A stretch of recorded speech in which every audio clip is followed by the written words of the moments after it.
Sports to the bone family. Blessings, my viewers and subscribers. Back at it, my peeps. Yes, man. West Indies and South Africa, they are scheduled to continue their battle in a next couple of hours time based on when I am making this video. So veteran commentator Reds Pereira had a couple of things to say as it relates to how day one went. So I'm just going to take a look at that. Plus, also going to take a look at Samuel Badree finally making a public statement after being appointed as West Indies assistant coach, or if you want to call him bowling coach. So we're going to take a look at that. Plus a little bit of football. We see where the youngster from Kingston College, Dujan Whisper Richards, is set to sign for a top club over there in the English Premier League. Yes, my peeps, I'm gonna give you that story, so just make sure you listen until the end.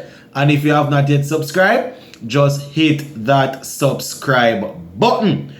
Alright, so Mr. Reds Pereira, one of those guys that you can say he's well respected around the Caribbean and around the cricketing space, right?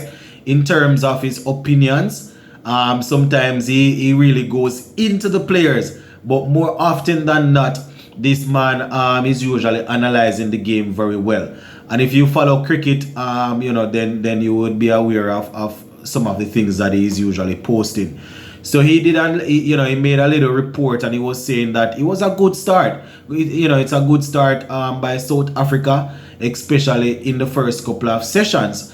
They were actually helped by some indisciplined bowling from the West Indies bowlers. And as I would have reported in my first video, I definitely agree with what he's saying in terms of our bowlers not sticking to some good line and length and consistently hitting those line and length. He also spoke about our pacer Alzarri Joseph, saying that Joseph wasn't assisted like he was in the first game by the pitch. So he's saying hopefully as the game continue, Alzarri will be able to hit his straps and will be able to put out some better bowling performances. But in terms of the pitch, according to Reds Pereira, he didn't assist Alzarri that much. We would have seen that Gudikish Moti was the one that really flourished, even though he went for some runs, and Kyle Mears picked up a couple of wickets. Talking about Gudikish Moti, Reds Pereira was also saying that Moti seemed a little bit rusty. Could be a case of him not getting enough bowling practice or bowling preparation going into the game. So definitely looking forward to seeing Gudikish Moti stepping it up, keeping it a little bit tighter while he continues to pick up wickets for us. So so I definitely agree with Reds Pereira there. He also spoke about the batsmen, saying that the batsmen will need to bat very good. They're going to have to bat us out of trouble. We put ourselves in this trouble. The batsmen will have to bat us out of trouble. He made specific references to Stejner and Shandopal and Craig Brathwaite, saying that we will definitely need to get a good start from these guys if we are going to chase this total down and remain in the test match. It's not a lot of runs by any stretch of the imagination, seeing that 7 wickets have already fallen. It was tough looking at it, the amount of runs we gave away in the first 2 sessions, but it could be a case of them finishing on 250, probably losing 4 or 5 wickets and then come back and make another 150. But it's a case where they are 11 for 7. So all we need to do is try and wrap the tail up quickly, and if they even get 350 is a total that you should be okay with that in test cricket, man. You should be okay with that in test cricket. Should be backing yourself to score 300 as a team. Not saying that we are going to score it, but as a test team, you should be backing yourself to score 300. So if we can push down 300, if they get 350, and we can push off 320 or whatever we type, and then we just ask our bowlers to go back out there in the second innings and be more ruthless from early. So we are still in the game. We're still in the game. It's just that we are disappointed with how we started, but we are still in the game. And 311, you shouldn't be turning heads like that if you lose. If a team already lose 7 wickets, you might be turning head in the sense that we gave away so much runs or so many runs. But we're still in there, man. So we're just gonna continue to keep an eye on that. And as I am reporting on this test match, I am actually taking a look at New Zealand versus Sri Lanka, and Sri Lanka got off to a very good start, just the same like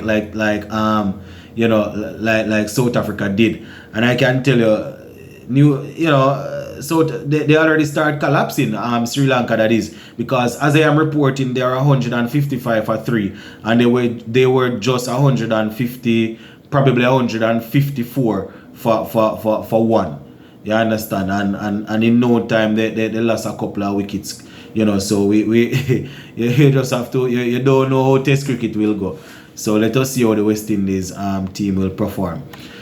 Alright, sticking to West Indies cricket, but in a different fashion, Samuel Badree, as I would have reported a couple of days ago or probably yesterday, he has been named as spin bowling consultant / bowling coach for West Indies. And he has finally given a little bit of word. Badree is a man that usually send in his interviews by text. So I am on ESPN Cricket Info here, and here Badree is saying, and I quote, "I look forward to catching up with the players, some who I played with and most I already know." Well, he said, "I look forward to catching up with the players, some who I played with and most I already know, as we seek to acquit ourselves well on what is expected to be a challenging tour of South Africa."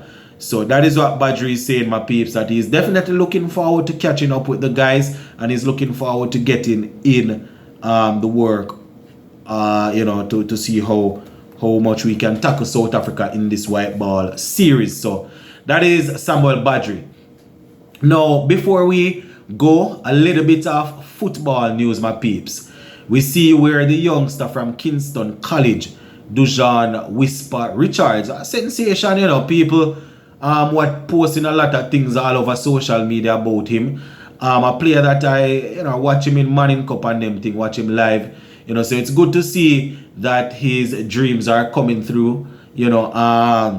Based on what the Jamaica Observer is reporting. This is not me giving you any breaking news or anything like that. I don't have any what you would call it now, any source or anything like that in England or inside Dujan Whisper's camp. But based on what the Jamaica Observer is saying, he is set to sign with a top English Premier League, with a top English club. Let's just put it that way. He's set to sign with a top English club. And just to give you some background, he actually did 2 weeks of you can call it trial over there with Newcastle. So he did 2 weeks of trial with Newcastle, and based on how things are looking, it seems as if the trial went well.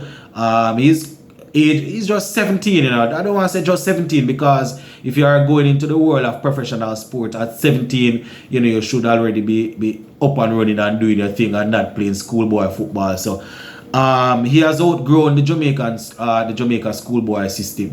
I think in the last Manning Cup he scored something like 30 goals and assisted 19. So gonna continue to keep a close eye on this. Maybe by tomorrow evening into Saturday, we will hear that he would have signed. So, as I said, Dujan Whisper Richards, the Kingston College youngster, he's also from the camp of Craig Butler, who is well renowned for his work with the footballers out there in Jamaica.